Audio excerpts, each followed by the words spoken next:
추석 연휴가 끝나고 20대 국회 마지막 정기국회가 본격적으로 시작됐습니다. 하지만 조국 정국에서 벗어나기는 어려워 보입니다.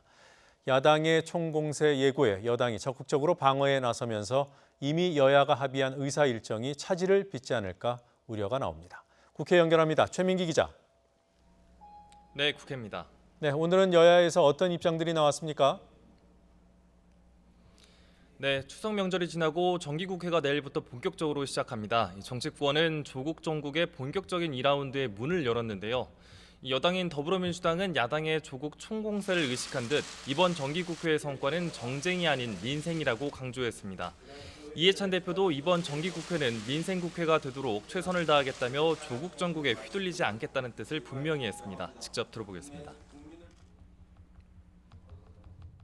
남은 20대 국회가 일하는 국회가 되어 유종의 미를 거둘 수 있도록 여야가 함께 노력을 해야 하겠습니다.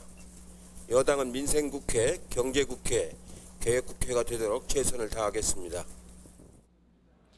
반면 추석 연휴에도 지도부 1인 시위 등 공세의 고삐를 늦추지 않았던 한국당은 이번 추석 민심은 범법자를 뻔뻔하게 장관에 임명한 데 대한 한탄이었다고 포문을 열었습니다. 황교안 대표는 검찰에 거듭 공정하고 철저한 수사 당부와 함께 조국 장관의 사퇴를 촉구하며 오늘 오후 청와대 분수대 앞에서 삭발식을 하기로 했습니다.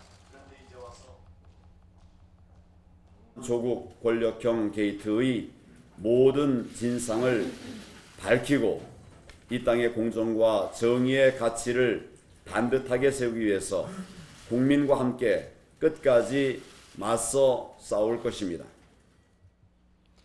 이와 함께 바른미래당 손학규 대표도 추석 밥상머리 화제는 조국이었다며 조국 문제는 문재인 정권에 돌아올 수 없는 루비콘강이 될 것이라며 여당을 압박했습니다. 정부 여당은 조국 사태가 시간이 지나면서 수그러들 것을 기대하고 있겠지만 그렇지 않습니다.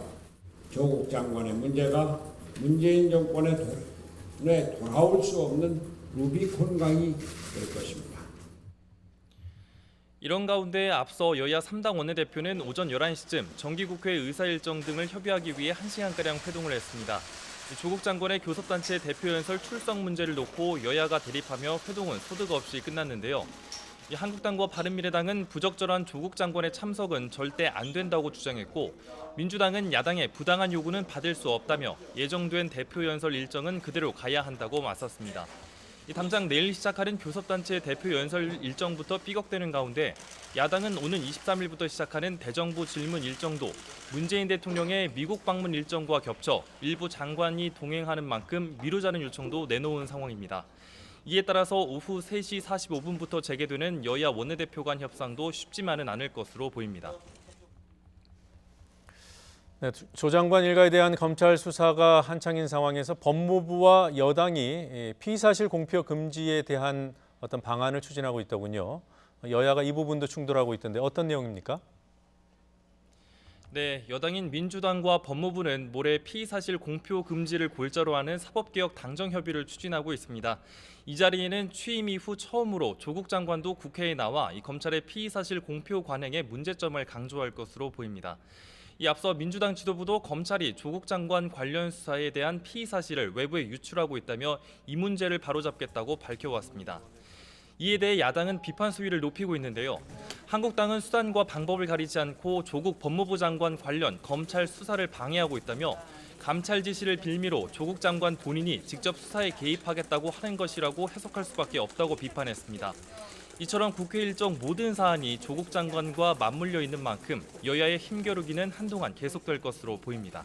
지금까지 국회에서 YTN 최민기입니다.